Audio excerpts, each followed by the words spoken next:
पूर्णिया के सांसद पप्पू यादव अपने सरल स्वभाव और विपदाओं के दौरान लोगों के बीच सबसे पहले पहुंचने के लिए जाने जाते हैं।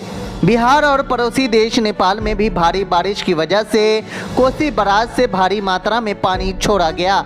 कोसी बराज से पानी छोड़े जाने की वजह से कोसी क्षेत्र में नदियों का जलस्तर प्रलयंकारी हो गया है। लोग अपने घर बार छोड़कर ऊंचे स्थानों पर खुले में दिन रात बिताने के लिए मजबूर हो गए हैं।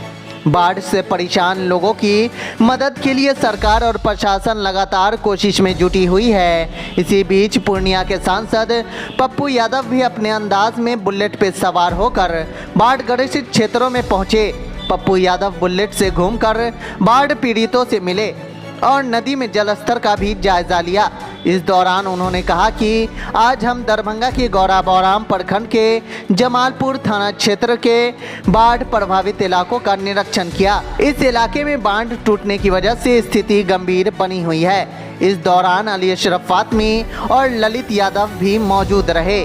बाढ़ की वजह से लोगों को काफ़ी कठिनाइयों का सामना करना पड़ रहा है। उनकी मदद के लिए हमने 2 जगहों पर सामुदायिक रसोई शुरू कराया और इसके लिए प्रत्येक स्थान पर 50,000 रुपये की आर्थिक मदद भी की।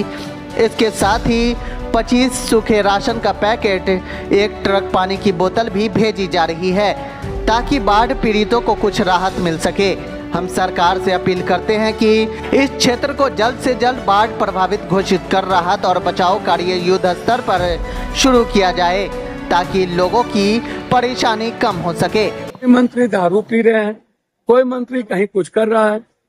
हेलीकॉप्टर अभी हरियाणा और जम्मू कश्मीर के चुनाव है, वहां पर 25 हेलीकॉप्टर हैं एक पार्टी के पास। आपको आप एक बात बताइए, 40 हेलीकॉप्टर लोकसभा में अरबों खरबों रुपया खर्च होते हैं, लेकिन बाढ़ पर कब खर्च होगा? हमारे मिथिला और कोसी सीमांचल के लोग कब बचेंगे? हमारी जिंदगी कब बचेगी? आम लोग की जिंदगी क्या ऐसे ही बर्बाद हो जाएगी? सारे फसल बर्बाद हो गए, सब कुछ बर्बाद हो गए।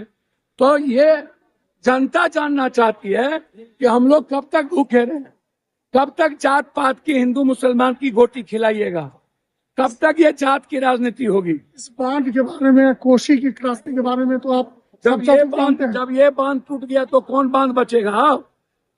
जिस पर पूरा लाइफ लाइन है, पश्चिमी कोसी तटबंध है भैया। यहाँ जो कंपनी काम किया, जो engineering chief engineer, executive engineer यहाँ रहे, वो अरबपति खरबपति हो गए।